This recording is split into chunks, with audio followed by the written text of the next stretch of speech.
안녕하세요. 이번 주는 다음 주일에 최영기 목사님께서 설교해 주시는 본문인 시편 18편을 함께 살펴보고자 합니다. 이 시편 18편을 주님의 종 다윗의 감사 찬송이라는 제목으로 붙여보았습니다. 먼저 이 시의 배경을 함께 살펴보겠습니다. 이 시의 앞부분에는 주님의 종 다윗의 노래라고 적고 있고, 주님께서 다윗을 그의 모든 원수의 손과 사울의 손에서 건져 주셨을 때에 다윗이 이 노래로 주님께 아뢰었다. 그는 이렇게 노래하였다고 시의 앞부분에 적혀 있습니다. 이 시를 지은 다윗은 첫 번째 왕이었던 사울 왕을 이어서 이스라엘의 두 번째 왕이 되는 사람입니다. 다윗이 블레셋의 전사였던 골리앗을 죽이고 백성들에게 큰 영웅으로 환영을 받게 되니까 그 당시 왕이었던 사울이 다윗을 시기하고 그를 죽이려고 하게 됩니다. 그를 죽이려는 그 사울 왕을 피해서 도망 다니는 등 많은 어려움을 겪은 다윗은 결국 사울 왕이 죽고 나서 이스라엘의 두 번째 왕이 되어서 사방에 있는 다른 나라의 그 적들을 파하고 국경을 확장하고 무엇보다 언약궤를 예루살렘으로 가져와서 하나님이 이 나라의 정치와 종교 등 모든 것의 중심에 계시며 통치하시는 왕이시라는 것을 보여준 왕이었습니다. 시편 18편에서 이스라엘의 왕이었던 다윗은 자신의 지난 날들을 되돌아보면서 하나님이 그를 어떻게 모든 고난 가운데서 보호하셨고 구해주셨는지 적으면서 하나님께 감사와 찬양을 드리고 있습니다. 자신이 많은 성취를 하였지만 그 모든 것을 진정한 왕이신 하나님께 돌리면서 감사하는 다윗의 모습이 이 시편에 잘 나타나 있습니다. 몇 군데 조금 다른 점은 있지만 같은 시가 사무엘하 22장에도 기록되어 있습니다. 다윗은 시편에 많은 시를 지은 시인이기도 하였고 또 위대한 업적을 많이 이루었던 이스라엘의 왕이지만 무엇보다도 다윗은 하나님을 사랑하면서 자신을 하나님의 종이라고 여겼고 이스라엘의 참된 왕은 하나님이심을 잊지 않고 살았던 사람으로서 하나님의 마음에 맞는 자라는 하나님의 사랑과 인정을 받았습니다. 그러면 오늘 본문인 시편 18편을 5단락으로 나누어서 함께 살펴보고자 합니다. 먼저 첫 번째 두 절에서 다윗은 하나님께 드리는 사랑과 찬양을 고백하면서 시작합니다. 나의 힘이신 주님, 내가 주님을 사랑합니다. 주님은 나의 반석, 나의 요새, 나를 건지시는 분. 나의 하나님은 내가 피할 바위, 나의 방패, 나의 구원의 뿔, 나의 산성이십니다. 이렇게 고백하며 이 시를 시작합니다. 시의 앞부분에서도 전에 살펴보았던 것처럼 다윗은 자신을 주님의 종 다윗이라고 표현하고 있습니다. 이렇게 다윗은 이스라엘의 위대한 왕이었고 많은 것을 이루었지만 그것을 자신의 업적으로 여기기보다는 하나님이 이스라엘의 왕이며 통치자임을 잊지 않았고 자신은 늘 하나님의 종으로 살았음을 나타내 보여줍니다. 다윗은 하나님이 그의 힘이며 그 하나님을 사랑한다고 고백하면서 이 감사의 시를 시작합니다. 하나님은 그에게 반석이고 요새이시며 건지시는 분이고 내가 피할 바위 그리고 나의 방패 나의 구원의 뿔 나의 산성이라고 이렇게 하나님에 대한 사랑과 믿음을 표현합니다. 반석과 요새, 바위, 방패, 산성 등 이런 것들은 저희가 단어를 들었을 때 하나님이 어떻게 보호하시고 지켜주시는 분이라는 그런 이미지를 잘 느낄 수 있는데 구원의 뿌리라는 것은 바로 잘 이미지가 다가오지 않을 수도 있는데요. 성경에 보면은 구약에 제물을 드리는 제단의 네 모퉁이에 황소의 뿔 모양의 뿔을 꽂아서 하나님의 힘을 구원하시는 하나님 힘을 상징했다고 합니다.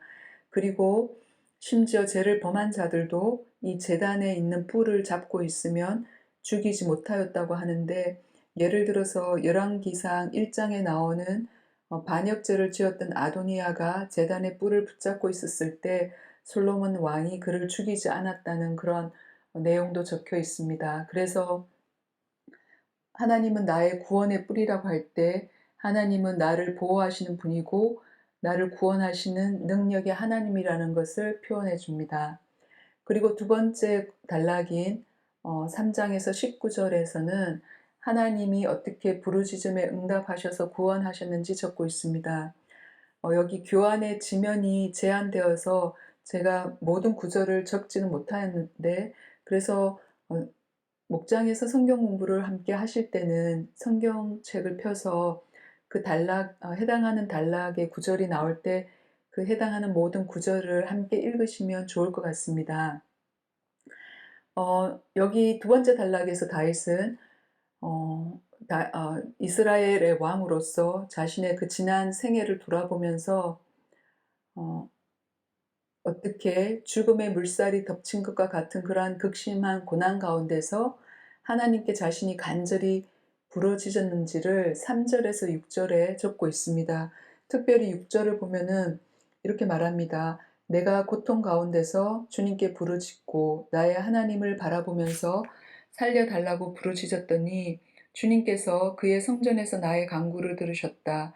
주님께 부르짖은 나의 부르짖음이 주님의 귀에 다다랐다. 이렇게 합니다. 그 다음에 나오는 7절에서 15절에 걸쳐서는 이 다윗의 부르짖음을 들으시고 하나님이 나타나는 모습을 여러 가지 표현을 통하여서 나타내 주고 있습니다. 어떻게 구름이 있었고 연기가 솟아올랐으며 불꽃을 품으시면서, 그리고 땅이 흔들리고 바람을 타고 오셨는지, 그리고 천둥 소리와 우박과 벼락과 함께 하나님이 나타나셔서 그를 구하였는지 다윗이 적고 있습니다. 14절에서 보면 이렇게 표현합니다. 주님께서 화살을 쏘아서 원수들을 흩으시고 번개를 번쩍이셔서 그들을 혼란에 빠뜨리셨다.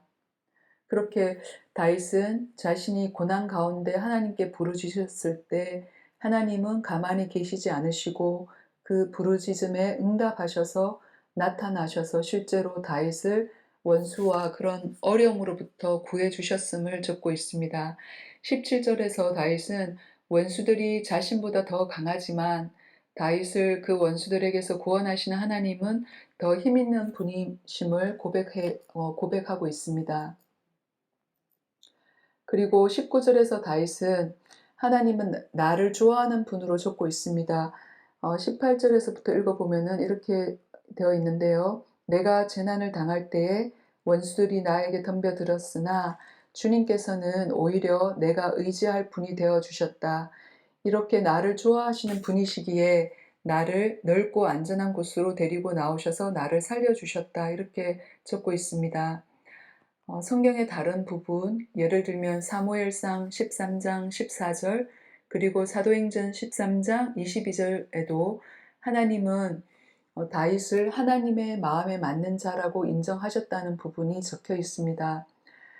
그래서 다윗은 이스라엘의 왕이었지만 자신의 업적이나 자신이 이룬 그런 것들을 자신에게 돌리지 않고 언제나 하나님이 이스라엘의 진정한 통치자이셨고 자신은 하나님을 따르고 의지했다는 것을 보여주는데요. 그렇게 하나님의 마음을 알아서 하나님의 마음을 따라 산 사람으로 이렇게 하나님의 마음에 맞는 자라는 그런 인정을 하나님으로부터 받았고 그러한 다윗을 하나님이 좋아하셨습니다. 그리고 세 번째 단락인 20절에서 28절에서는 다윗은 의로운 자에게 주시는 하나님의 상에 대해서 적고 있습니다. 20절에서 이렇게 말합니다. 내가 의롭게 산다고 하여 주님께서 나에게 상을 내려주시고 나의 손이 깨끗하다고 하여 주님께서 나에게 보상해 주셨다. 그리고 또 그 다음 절 21절에서 다윗은 주님께서 가라고 하시는 그 길에서 벗어나지 아니하고 무슨 악한 일을 하여서 나의 하나님으로부터 떠나지도 아니하였다고 하며 22절에서는 주님의 모든 법규를 내 앞에 두고 지켰으며 주님의 모든 법령을 내가 버리지 아니하였다고 합니다. 우리가 알듯이 다윗도 실수를 하고 죄를 지을 때도 있었지만 다윗은 언제나 어, 진정한 통치자이시고 왕이신 하나님을 그의 앞에 모시고 살았습니다.